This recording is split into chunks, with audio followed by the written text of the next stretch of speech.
Друзья, рада вас приветствовать на моем канале. С вами Ольга Быстрова. Предлагаю вам карту дня на 10 февраля 2020 года. Выпадает семерка бубнова из цыганской колоды. Карта говорит о том, что день будет полон коммуникаций. Будут какие-то важные беседы, разговоры. Могут быть звонки, очень много звонков или очень много встреч.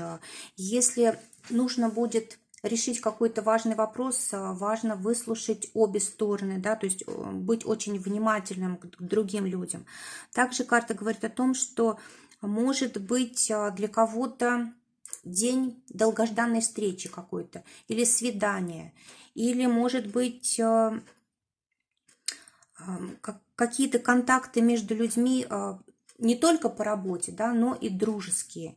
Также карта говорит о том, что могут быть какие-то переговоры, какие-то связи с людьми. В общем, все, что касается с общением, это вот сегодня. Также может касаться дела распродаж различных.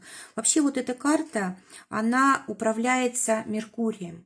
А Меркурий это как раз вот самая важная коммуникация, да, повезет в коммерции, повезет вот в торговых каких-то сделках, может быть хорошая прибыль. Также карта говорит о том, что хороший день для тех, у кого есть свое дело, но только малый бизнес, да, вот именно либо когда человек сам на себя просто работает, либо какой-то небольшой бизнес. Также карта связана и с транспортом, может быть много поездок, очень хороший день для покупки транспорта, для продажи транспорта. Замечательное время для того, чтобы знакомиться с новыми людьми, назначать встречи, свидания и так далее. Также карта говорит о том, что будет день такой вот проницательности, мудрости, когда мы можем решить какие-то важные вопросы, которые вот для нас раньше оставались тайной, да, за 7 дверями. И также карта говорит о том, что могут быть какие-то хлопоты, может быть много суеты, могут быть какие-то трудности, но очень короткие, да, то есть очень быстро все разрешается. Если говорить об отношениях, то, может быть, какие-то ситуации возникнут, когда придется как-то по-другому взглянуть на своего партнера или на проблему, как-то переоценить, может быть, то, что мы считаем важным. Также карта говорит о том, что все нужно просчитывать сегодня, наперед причем, да, нужно воздержаться, может быть, от принятия решений сегодня, если есть такая возможность, да, потому что день такой поверхностный, поэтому лучше перепроверить несколько раз.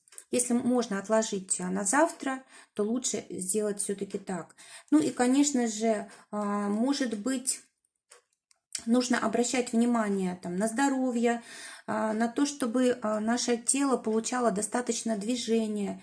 Карта говорит о том, чтобы прежде чем мы будем что-то говорить кому-то, нужно взвесить вот все за и против. Нужно следить за своей репутацией, не делать ничего такого, что вот может быть нам обращено во вред, да, чтобы вот дать возможность кому-то что-то, допустим, на нас негативное наговорить, да, в общем, каким-то образом использовать наше поведение совершенно против нас, да, испортить нам репутацию каким-то образом. Может сегодня быть также непонимание между людьми, между друзьями. Вот самое главное сегодня не спешить и не делать резких движений, не говорить острых слов, да, не критиковать, потому что завтра мы можем об этом пожалеть. Друзья, желаю прекрасного дня, желаю воспользоваться этой суетой себе на благо. Всего вам доброго, до новых встреч.